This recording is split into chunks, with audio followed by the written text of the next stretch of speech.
the first thing you want to do is ask yourself, are there any common factors? So step 1, common factors, right? Are there any common factors? 3. But since this starts with negative, let's go ahead and do negative 3, okay? So we're going to factor out a negative 3 from each term. So negative 3 times x squared plus x, because negative times positive is negative, minus, because negative times negative is positive, 20. Okay? Now we're going to try and factor this piece. Okay? So let's do our x box. The x squared is going to go down here. The x, 1x, and I'm going to go ahead and write the 1 so I remember that it's supposed to be 1, is going to go here. And now I'm going to use this 1 times 20, 1 times 20, to give me what I need to factor. So 1 times 20, 2 times 10, 3 won't go into 20, 4 times 5, 5 is already on my list, so I'm finished. So which two factors will add or subtract to give me 1x? 4 and 5. Now, which one needs to be positive and which one needs to be negative? The biggest number needs to be positive. That's what that tells me. Okay, so this is going to be plus 5x and minus x. Okay, so now I'm ready to do my box. I did the x, now I'm doing the box. So x squared goes here. The negative 20 goes here. Now I'm doing these terms, negative x, and these, positive 5. And then I'm going to look at these. Common factor is x, and at these, common factor is negative 1. I'm going to look at these. Common factor is x, and these, it needs to be negative, positive. So I'm going to leave this as positive 5. Okay? So this factors into negative 3. Can't forget that common factor there. And it's x minus 1 and x plus 5. Yes, sir. For the birthday one. Okay, so again, back here, this was a 4x, making this a 4x, making this factor a 4. So this was a 4 as we corrected that. All right, finally, pick up your calculator. And I want you to plug into the graph.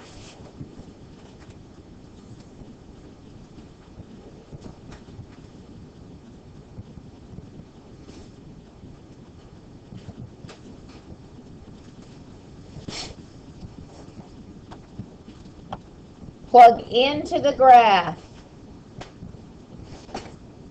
Negative 3x squared minus 3x plus 60. And then I want to graph it. Well, you're going to notice a couple of things this time. Number one, it's kind of off the record, isn't it? Okay, number two, it started down here and went like this. That's because it had a negative in the front. But what you can still see is where these cross the x-axis. One is at 1, 2, 3, 4, 5. That's negative 5. And the other is at 1, 2, 3, 4. That's positive 4. And that's what we thought our answers were, wasn't it? Isn't that what we factored it in to be? Those are called the solutions. Now we can zoom out or zoom fit to see this a little better. Zoom out is 3. so that you can see this a little better, you can see that it is going up and then back down. I could zoom out again, and you can see what we call the top or the vertex right there. But you guys will get into that more in Algebra 2. And so it's going to go up and down. And then we can zoom standard so that we're back to where we started and we can count. Okay, so the answers for number 2 are 4 and -5. Okay, and that's what the J-Labs are going to ask you is what are the solutions? And remember, the solutions are going to be in a set like this. Okay? All right, let's move on to number 3.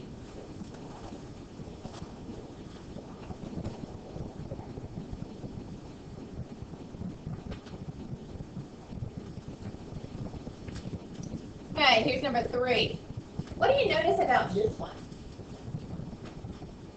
It has only 2 terms as opposed to 3, doesn't it?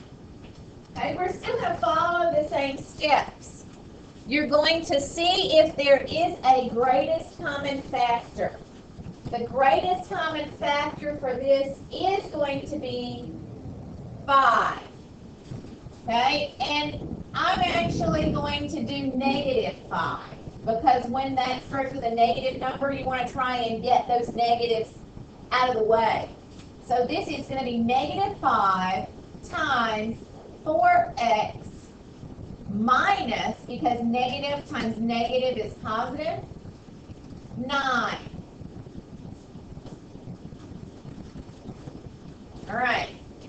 This is kind of a special one. This is supposed to be 4x squared, isn't it?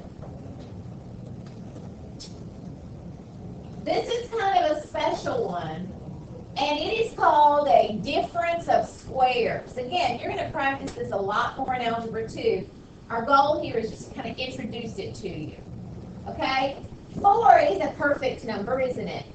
And 9 is a perfect number. So this is called a difference of those perfect squares.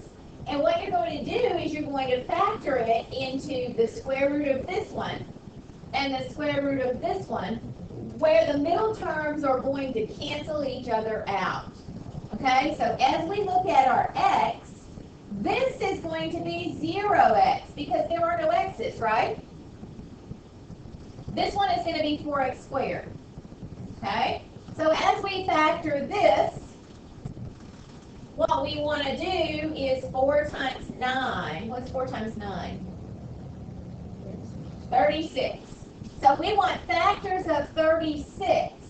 1 and 36, 2 and 18, 3 and 12, 4 and 9, and 6 and 6. So which 2 can I add or subtract to give me 0x?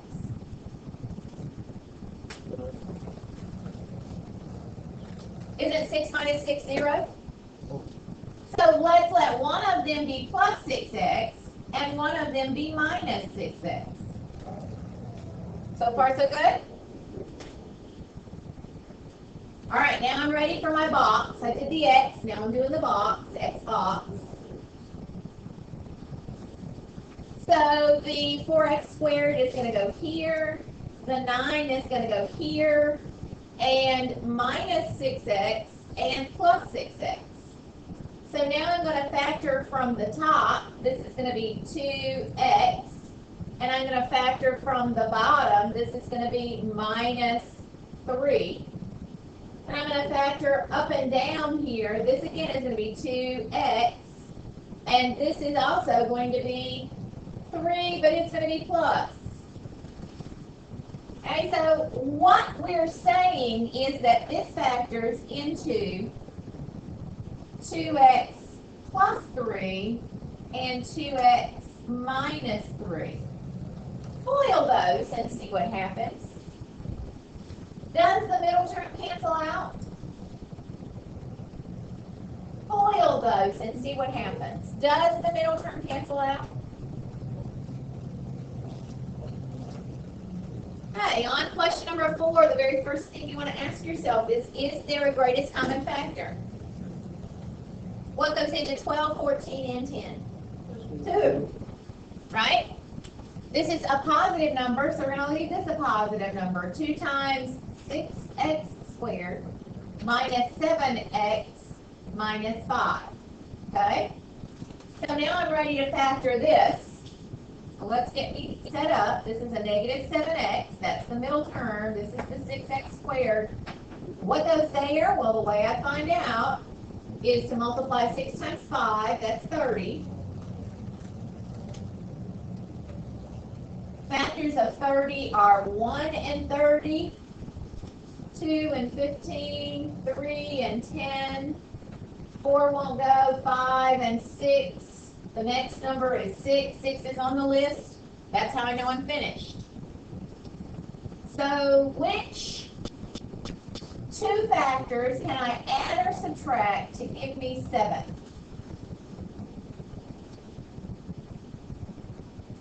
Uh, 3 and 10. 3 and 10. Now here's the next question. Which one is negative?